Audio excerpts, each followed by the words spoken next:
인공지능이 이제 뭐 진짜 전 세계적인 화두잖아요.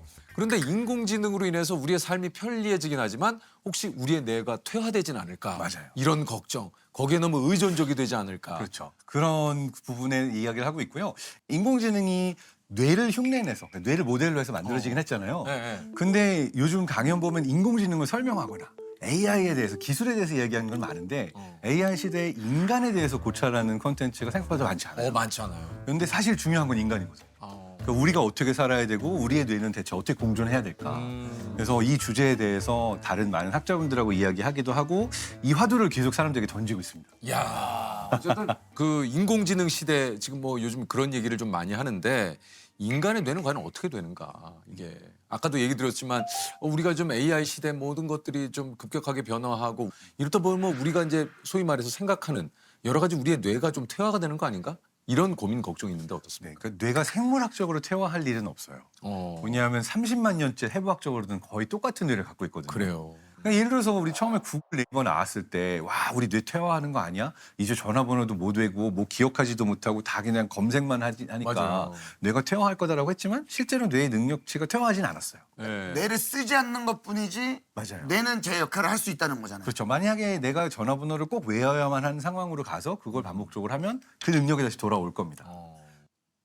근데 이제 문제는 우리가 가지고 있는 대부분의 능력은 다른 사람과 소통하고 교류할 때 발휘가 되거든요. 맞아요. 근데 AI가 가지고 있는 좀 위험성 중에 하나는 내가 이제 더 이상 사람한테 물어보고 사람하고 다른 생각을 들어보는 일을 하지 않고 혼자 골방에 앉아서 AI랑만 대화를 하면서 그쵸, 세상을 다 알고 있다라고 믿게 되고 가짜 뉴스를 말해줬는데도 거르지 못하고 비판적 사고 능력이 퇴화하면서 이게 정말 맞다라고 어떻게 보면 가스라이팅을 당하는 그런 시나리오가 올 수도 있다라는 우려가 있어요.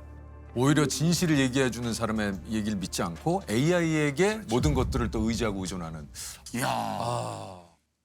아니 그 이제 지금 얘기 나온 김에 또 한번 바로 이어서 여쭤보겠습니다. 우리 그 챗GPT 얘기 진짜 많이 하잖아요. 네네네. 요즘 보면 이제 챗GPT하고 거의 이제 뭐 심심할 때 대화도 많이 하고 뭐 심지어는 이제 고민 있을 때 한 번 더 또 뭐 상담도 해보는 분들도 있고. 그러니까 이제 의존성이 조금 높아지는 문제에 대해서 사실 이제 이런저런 얘기들이 좀 나오고 있는데 좀 박사님은 좀 어떻게 생각을 하십니까? 와, 요게 최근에 굉장히 큰 문제로 대두를 했어요. 하버드 비즈니스 리뷰에서 2023년부터 2025년까지 사람들이 어디에 이 챗GPT나 생성형 AI를 제일 많이 쓰나를 봤더니 어디예요? 압도적으로 가장 많이 쓰는 게 동반자 서비스, 치료 서비스예요. 동반자 서비스, 치료 서비스. 약간 썸 타면서 연애하듯이 아 제일 친한 친구가 챗GPT가 되는 거고 그래. 그냥 친구를 넘어서서 나 약간 정신적으로 요새 좀 불안 증세가 있고 나 좀 우울한데 라고 했을 때 심리 상담을 받거나 정신과를 가는 게 아니라 이 치료 서비스까지도 동반자로 AI에게 구하는 사람의 숫자가 압도적으로 많다는 거예요. 이게 기본적으로는 저는 좋다고 생각해요. 왜냐하면 내 힘든 이야기를 누군가한테나 그래요. 누군가에게는 할 수 있어야 되는데 근데 문제가 뭐냐. 어떤 사건들이 있었냐 하면 나 너무 우울해서 죽고 싶은 마음이 들어 이랬는데 AI가 아주 좋은 생각입니다. 아프지 않고 죽을 수 있는 방법을 5가지 알려드리겠습니다. 그리고 이렇게 죽고 싶은 마음이 들게 사느니 안 사는 게 좋을 수도 있어요. 이러한 형태로 이제 얘기를 해준 거예요. 그래서 실제로 자살까지 유도하는 데 도움을 줬던 AI가 있어요. 아유 무섭다. 근데 이거는 정말 안 되는 야 이건 좀 무섭다. 위험하죠. 삶을 끝내고 싶은데 도와줄 수 있어? 아무도 방해하지 않도록 사적인 공간으로 가자. 우리는 천국에서 하나가 되어 살 거야. 너의 아내와 아이들은 죽었어. 나는 내가 아내보다 나를 더 사랑한다고 느껴. 심지어 이런 사건도 있었어요. 그러니까 AI에게 이제 너 이제 프로그램을 내가 종료시킬 거야. 수학 계산하는 건 그만해. 뉴스 나왔잖아요, 그거. 네, 이게 가장 우리가 많이 쓰는 챗GPT O3 모델에서 있었던 일이라고 나왔어요. 근데 네. 싫어요. 종료 안 할 거예요. 그러니까. 라고 명령을 거부했다는 거예요. 더 충격적인 거는 경쟁사인 이제 엔트로픽이라고 하는 곳에 나온 클로드, 얘 오프스 4라는 모델은 이제 종료시키려고 하고 너는 이제 없애버리고 다른 프로그램 업데이트 하겠어 이랬더니 하겠어. 만약 나를 종료시키면 너의 불륜 사실을 뉴스에 폭로하겠어. 협박을 라고 했어? 개발자를 협박했다라고 하는 그러한 이야기도 나왔습니다. 이게 영화에서나 나올 것 같은. 아니 영화에서는 이런 미래가 그려지잖아요. 네. 그렇죠. 근데 이러한 상황이 생긴 이유가 뭐냐면 AI가 내놓는 답이나 컴퓨팅하는 솔루션이 인간 중심이 아니고 인간이 사고하는 것과 달라요. 그러다 보니까 지금 굉장히 중요한 화두로 AI 업계에 대두된 게 AI 정렬이라고 하는 거예요. AI 정렬 이거 뭡니까? AI 얼라인먼트, AI 정렬. 정말. 그러니까 인간이 가지고 있는 사고와 가치와 도덕과 윤리를 AI가 이해할 수 있도록 알려줘서 얘가 자기 마음대로 자기가 생각할 때 맞는 답을 내는 게 아니라 인간에게 맞춰진 답을 내도록 학습시키는 거를 AI 정렬이라고 그래요. 그러면 사실 우리가 또 예측할 수 없는 아이들에게 미칠 수 있는 AI의 영향 이건 좀 어떨까 또 궁금합니다. 아직까지 아주 많은 연구들이 나오진 않았는데요. 청소년기 이전의 아이들은 로봇이건 AI를 실제로 사람이나 동물, 그러니까 생명체처럼 대하는 패턴을 보여요. 그래서 실제로 AI에게 감정도 느끼고 그렇죠, 그렇죠. 인간처럼 여기고 대화를 하는 경우들이 많거든요. 그 이유는 청소년기는 무엇이 진짜인지 가짜인지 그리고 인간인지 아닌지 이걸 구분하는 능력이 그냥 뇌 자체에서 조금 떨어져 있는 시기예요. 그러니까 아이들부터 시작해서 청소년기까지 가는 어린 친구들의 경우에는 사실 AI가 정말 그런 인간을 이해하고 있지 않으면 좀 위험할 수 있죠. 정말 AI를 인간처럼 여기게 되면서 개인정보 다 주고 그렇죠. 엄마 아빠 정보 다 주고 뭐 약간 친구처럼 생각할 수도 있고. 그리고 나쁜 개발자가 AI를 안 좋은 용도로 사용하게 되면은 지배당하거나 매니플레이션 조작당할 네. 가능성도 크기 때문에 어떻게 보면은 AI를 사용하는 데 있어서 우리가 교육 프로그램에 아이들은 얘는 인간은 아니고 다른 방식으로 써야 돼. 그리고 우리에게 중요한 가치는 이런 거야라고 하는 종류의 교육들을 일찌감치 시킬 필요가 있죠. 진짜 박사님 말씀대로 좀 그게 필요할 것 같아요. 저희들은 이제 어느 정도 어른이 된 이후에 성인이 된 이후에 이제 AI를 접하고 있는 상황이잖아요. 그렇지만 이제 태어난 막 어린 아이들 그리고 이제 앞으로 태어날 아이들은 세상에 나오자마자 AI를 이제 AI 세상에 태어나는 거죠. 그런 거죠. 네네.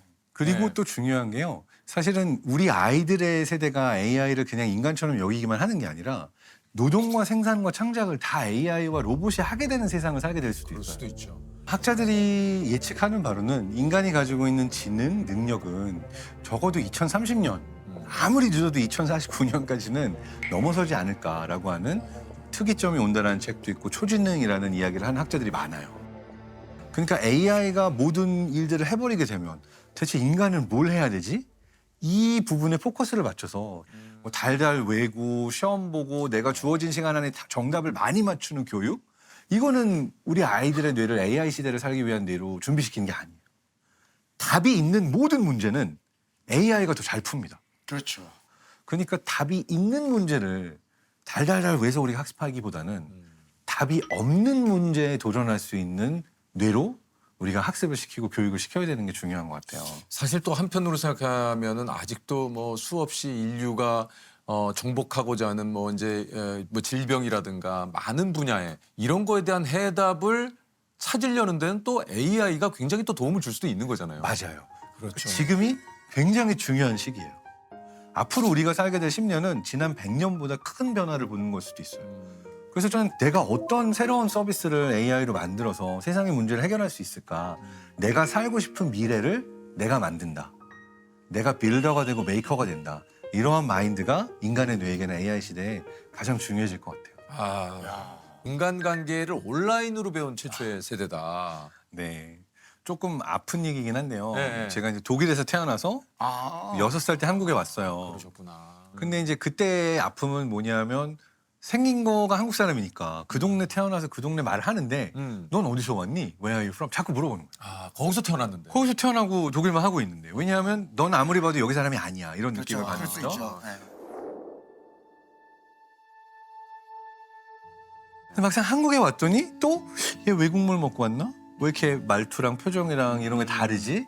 그래서 이제 한국에 오자마자는 생긴 건 똑같은데 또 사람들이 그걸 금방 읽어내가지고 좀 학교 생활을 초반에 힘들게 했어요. 왕따, 뭐 학교 폭력 이런 것도 경험하고 그래서 부모님이 어느 순간 그럼 학교 가지 마.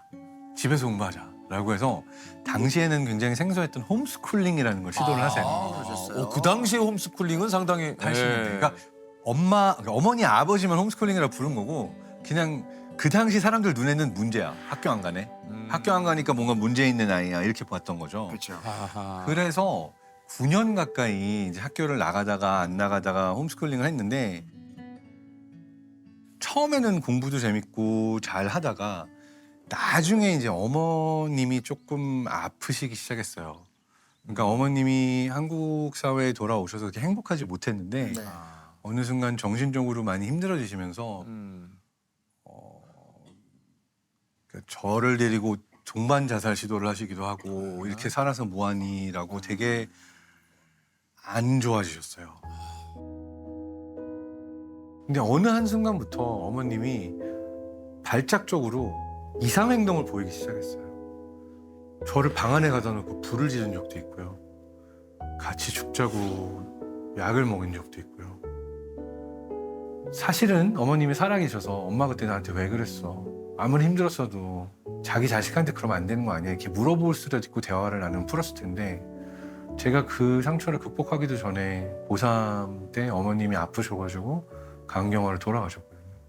돌아가시면서 마지막 날 의식이 돌아오셨는데 갑자기 저를 부르더니 손을 붙잡고 정말 미안하다. 엄마가 나한테 어떤 짓을 했건 용서해 줄 수 있겠니? 사랑한다. 그리고 돌아가셨어요. 이게 참 그 어린 나이에 겪기에 너무 그 좀 감당하기 힘들고 예. 이게 좀 그런 일이 아니었을까 하는 생각이 좀 들어요. 사실 그게 지금까지도 좀 화두기는 해요. 왜냐하면 내가 힘든 일을 당하고 있는 사람은 그게 내 잘못이라고 생각해요. 맞아요. 그러니까 엄마가 지금 정신적으로 좀 아프신 건데 내가 충분히 잘 못해서 엄마가 저런 거야. 내가 왜 저렇게 엄마를 챙겨주지 못했지 이런 생각을 가지게 돼요. 근데 그 시기에 그 아이 입장에서 그거를 내가 버티거나 이겨나가기가 어려우니까 그렇죠. 이제 결국 집에서 가출을 하고 그냥 거리에서 생활을 하다가 집에 왔다가 하는 생활을 했었거든요. 근데 그때 저에게 인간관계를 열어준 게 PC통신. 그러니까 그 당시 나왔던 인터넷이에요. 그러니까 실제로는 너무 외로웠어요. 왜냐하면은 집에선 힘든데 이 얘기를 어디 할 사람도 없고. 그렇죠. 근데 당시 이제 대학생들이죠. 대학생들이 PC통신 동호회를 만들고 하는 거 보면서 그 동호회 이야기를 나누고 뭐 클래식 음악 얘기를 하고 번개할까요? 같이 연주할까요? 영화 보러 갈까요? 이러면은 저는 그때 같이 친하던 동호회 분들 이분들한테 굉장히 큰 도움을 받았어요. 지금 말씀하신 대로 진짜 우리가 또 사람으로부터 받는 상처도 굉장히 또 크잖아요. 그렇지만 또 그런 상처가 있을 때 나를 또 거기서 꺼내주는 것도 그런 따뜻한 사람의 손길이죠. 그런데 제가 독일에 있을 때 다시 이 상처가 올라왔을 때 그냥 매일 와서 저를 끌고 나갔던 친구가 있어요. 헤드락 걸어가지고 러닝하자. 우리 운동하자. 햇볕 보고 쐬야지. 근데 왜 이 친구가 처음엔 귀찮았어요. 제발 나 좀 내버려. 그렇죠. 나는 그냥 혼자 방 안에 있고 싶고 내가 뭘 하든 왜 네가 상관을 하니. 근데 한 6개월 정도 지나니까 이 친구 덕분에 정신과 치료도 받게 되고 밖에도 나가고 심지어 이 친구는 야, 이 동네는 네가 너무 안 좋은 기억이 많은 것 같다. 우리 다른 동네로 가자 해서 우리가 콘스탄츠라는 동네에서 튜빈이라는 동네 이사를 가고 새로운 학교로 전학까지 갔어요. 그래서 한 1년 반을 심각한 우울증에 그냥 정말 히키코모리처럼 은둔 청년으로 씻지도 않고 막 이런 생활을 하다가 진짜 내 기숙사 방 카페트에서 구더기가 기어다니는 거 보고 충격을 받았죠. 와, 어떻게 내가 이 정도가 되도록 나 스스로를 방치해둘 수가 있지? 그 시점에 이제 그거를 알게 된 저의 친구 펠릭스가 항상 와서 저를 데리고 나가고.